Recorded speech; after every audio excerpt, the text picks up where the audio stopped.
Pasukan elit serbu gudang senjata Egyanus Kogoya, senjata dan amunisi OPM dirampas TNI. Pasukan gabungan elit TNI AD menyerbu gudang senjata milik organisasi Papua Merdeka OPM pimpinan Egyanus Kogoya.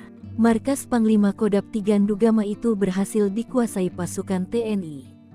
Tim gabungan TNI AD merampas 5 pucuk senjata api dan sejumlah amunisi serta dokumen dari salah satu markas KKB, kawasan Matoa, Kampung Alguro, Distrik Krepkuri, Kabupaten Nduga, Papua Pegunungan.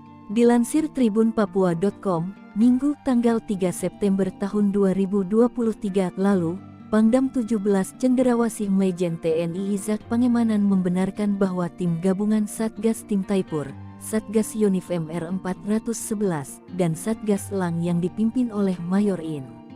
Kosmos mengamankan 5 pucuk senpi beserta amunisi dan dokumen KKB di Markas Matoa, Nduga, Jumat tanggal 1 September tahun 2024.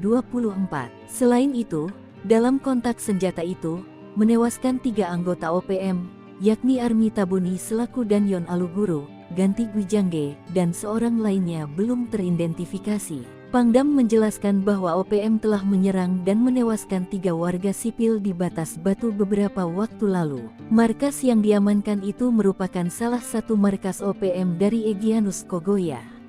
Namun, saat penggerebekan hanya ada anggotanya. Pangdam menegaskan bahwa TNI bersama Polri akan berupaya memberikan rasa aman kepada masyarakat, terutama dari gangguan keamanan OPM. Selama ini, menurut dia, OPM selalu berkedok bila para korban yang dibunuh adalah anggota intel yang ditugaskan di wilayah itu, padahal mereka benar-benar berprofesi sebagai sopir, tukang ojek, atau penjaga warung.